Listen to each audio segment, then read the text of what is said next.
Assalamu alaikum wa rahmatullahi wa barakatuh. Chaka hapo anahoji namna kumswalia mtume, Mwenyezi Mungu anamswalia vipi? Na pia hiyo swala ya mtume ni ibada.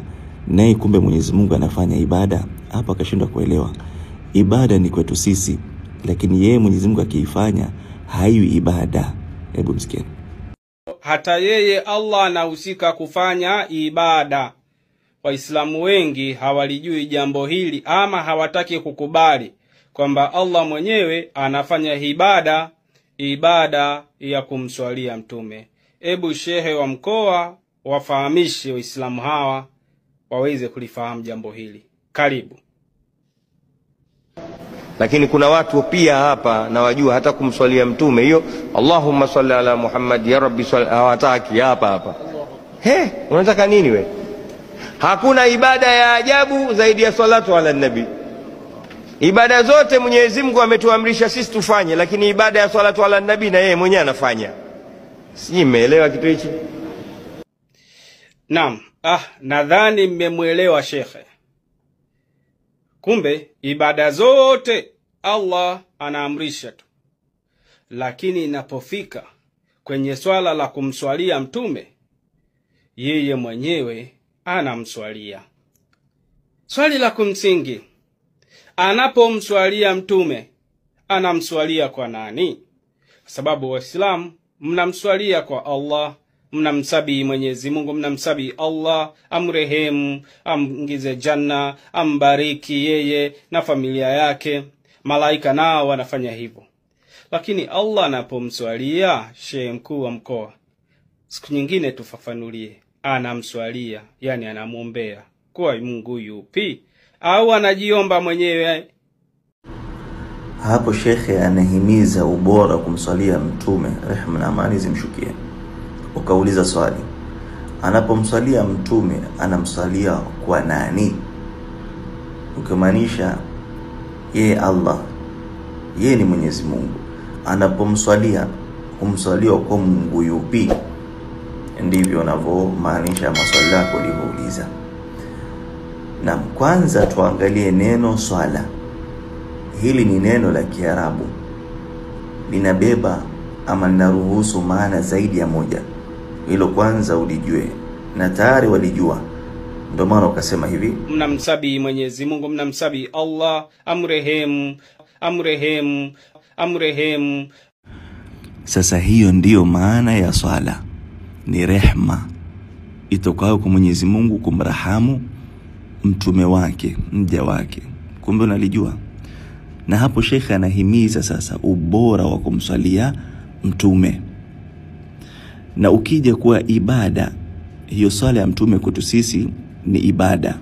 Pale Mwenyezi Mungu aliposema, hakika Mwenyezi Mungu na malaika wake wanamswalia nabii. Enyi mlioamini, sasa ni agizo, amri. Enyi mlioamini msalieni na msalimu kwa salamu. Sasa hapo ndo inakuwa ibada. Maana yake ni agizo. Tayari katupatia. Naam. Sasa tuangalie neno ibada. Nitakujibu hivi. Neno ibada ni amrisho ama agizo litokalo kwake yeye Mwenyezi Mungu. Kutuagiza ama kutuamrisha kwetu sisi linakuwa ibada. Yani kumtumikia yeye. Lakini yeye anapolifanya kwake yeye siyo ibada. Kwetu sisi ndiyo ibada. Lakini yeye Allah Mwenyezi Mungu anaweza kulifanya kwa khiari yake, kwa mapenzi yake, kwa huruma yake. Hiyo swala ambayo kwetu sisi ni ibada, yeye Mwenyezi Mungu anaweza kulifanya na kumrahamu kwake yeye ikawa ni khiari na ni huruma na mapenzi. Lakini kwetu sisi ni ibada, katuagiza.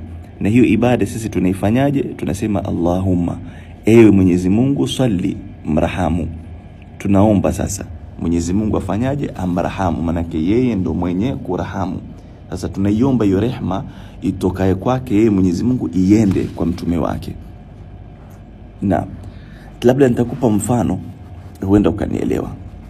Mfano, bosi wako akikuagiza jambo fulani ama akikuagiza ufanye kazi fulani. Sasa kwako wewe mfanya kazi inakuwa ni agizo litokalo kwa bosi wako. Lakini bosi wako huyo anaweza naye akaja akakusaidia hiyo kazi akaifanya na yeye. Sasa yeye bosi kuifanya hiyo kazi pamoja nawe haiwi kwake yeye ni agizo, bali kwake yeye itakuwa ni khiari na mapenzi na huruma. Labda huenda ikawa kazi ni ngumu, akaja akakusaidia. Kwa hivyo usipate tabu.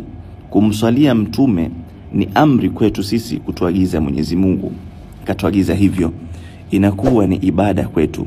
Lakini kwake yeye akilifanya yeye inakuwa ni mapenzi yake na huruma yake kwa mtume wake na mja wake. Ni sawa sawa na kutoa katika mali yako. Mwenyezi Mungu katuamrisha kutoa. Kitendo cha kutoa kwako ni ibada, maana unatekeleza amri ya Mwenyezi Mungu. Na pia yeye Mwenyezi Mungu anatoa, anaturuzuku. Sasa yeye Mwenyezi Mungu akitoa, akitupa, kwake yeye si ibada, haiwi ibada. Kwake yeye itakuwa ni huruma na mapenzi yake, khiari yake yeye Mwenyezi Mungu. Lakini sasa Mwenyezi Mungu kwa vile ni agizo katupa sisi, tukilifanya sisi inakuwa ibada, tumetekeleza ile agizo ambao Mwenyezi Mungu ametupatia. Lakini yeye akirejea akilifanya inakuwa ni huruma na mapenzi, maana yeye ndio mwenye kutoa hayo maagizo, ambao kutekeleza hayo maagizo ni kufuata amri yake, ndio inakuwa ibada. Nafikiri paka hapa utakuwa umenielewa.